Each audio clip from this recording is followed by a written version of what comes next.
I was like, oh, stop crying. That tooth was gonna come out anyway, buddy. The guy who cross-country skis to work on a snow day is the same kid who in your like third grade class wanted to remind the teacher that she had homework to collect. Like 5 minutes before the end of the school day. Do you remember that kid? Because you didn't do it and you're like, oh, blah, please don't ask, we're almost home free. And all of a sudden you just feel that annoying hand fire up. Mrs. Carter! Mrs. Carter, you have a word search you forgot to collect. Well, heavens to Betsy, Stephen, thank you. I almost let you guys scurry out of here without collecting that. Ooh, Mrs. Carter! Mrs. Carter, Brian keeps looking at me and doing this with his crayon.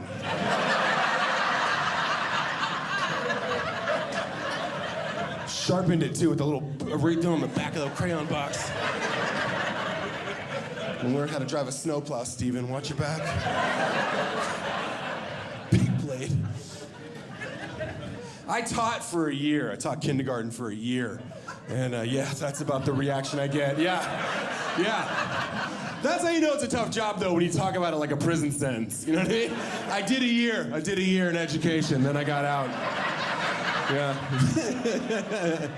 So if you're a teacher, bless your heart. It is, thank you. You deserve it.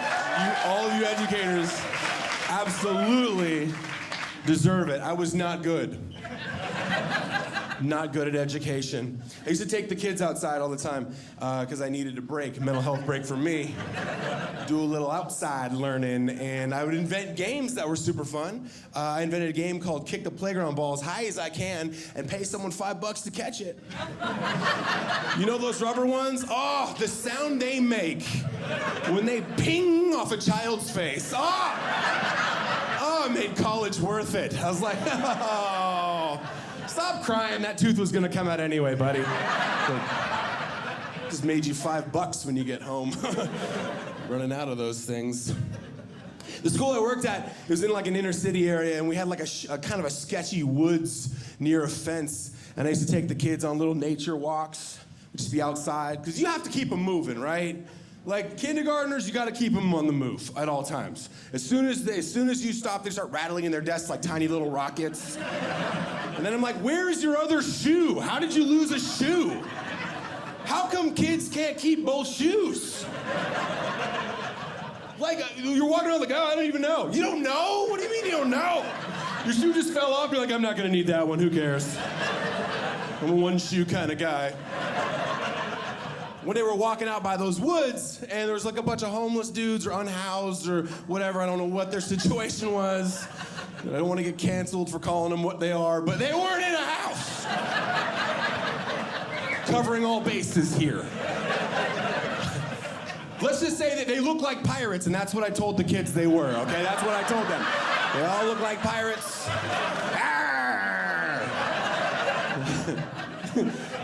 Captain Jack Sparrow a quarter, you know what I mean? Like that kind of, we came up with fun names. One day we're walking along the fence line, and one of my kids goes, yo, Mr. B, this dude is dead. And I look over and I was like, whoop, yeah, he's dead. That's a dead guy. Look, I'm not a doctor, but he didn't look, he was dead. He was not a live person anymore.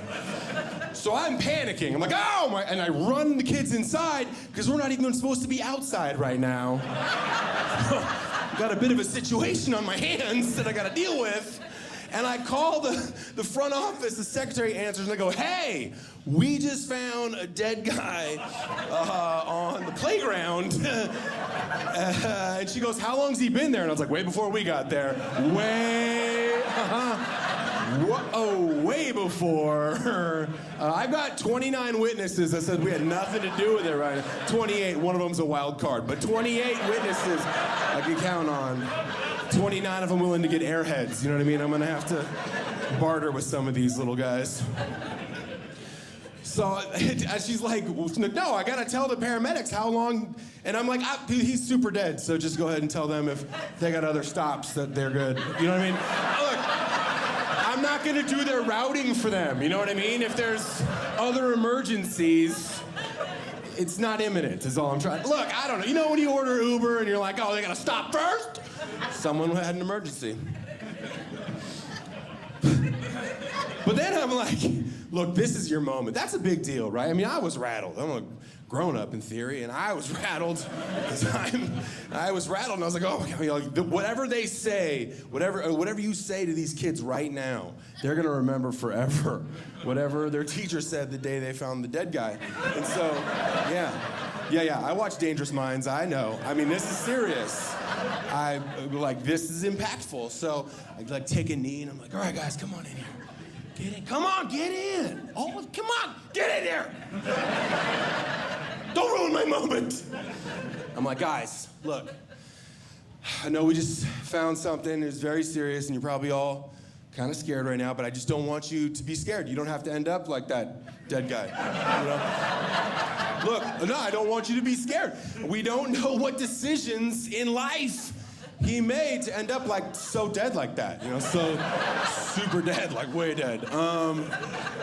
We don't know what he did. You don't have to follow in those footsteps. You know, we don't know. Like, just say maybe he didn't listen to his kindergarten teacher.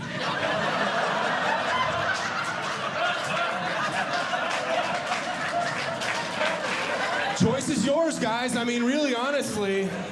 And then one of them goes, oh, he probably just overdosed on crack and died. And then this other kid goes, you can't overdose on crack, dummy, only cocaine. And I was like, I don't know the answer to that question, okay? I don't. I'm gonna Google that and get back to you. Realized it was a job that wasn't for me in my 20s. For a lot of reasons. One, I believe the American dream is finding a job that you can do with a hangover. Just slide right in there, do the bare minimum with a hangover. You can't teach with a hangover. Can't. Not because when you're teaching with a hangover, like, you're not just giving up on your dreams that day. You're giving up on everybody's dreams that day. Nobody's dreams are happening today. And there's only so many movie days you're allowed to have in a row. Before the administration starts asking some, well, frankly, pretty nosy questions about your personal life. And not a fan. Hey, Brian, why are you dry heaving in the trash can today? Today's a life lessons day, all right? About 2-for-1 margaritas at happy hour. It's college prep work. That's what we're doing. It's college prep. Tough when you're young. Cinco de Mayo, big drinking day when you're teaching, you're out. Seso de Mayo, big movie day. I'm a bilingual educator. Seso de Mayo.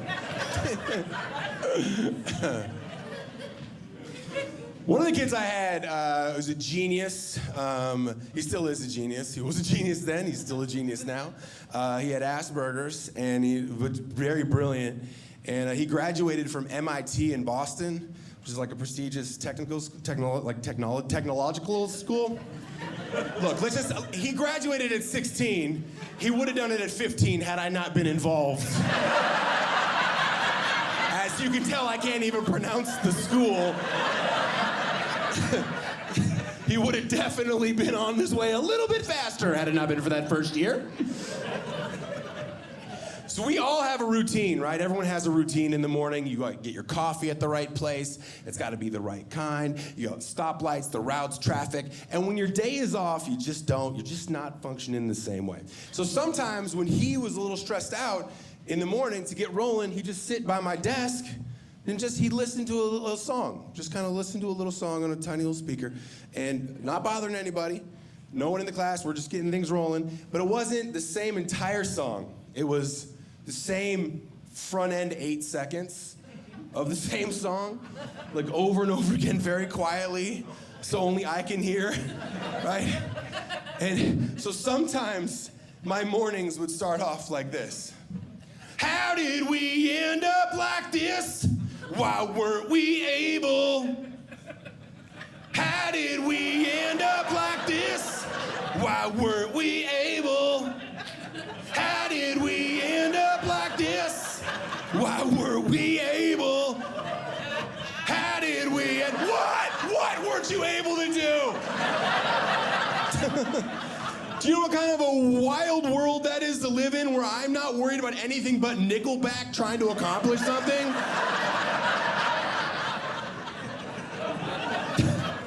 And a lot of you are worried about it now, too. You're wondering, you're gonna have to go home tonight and look it up.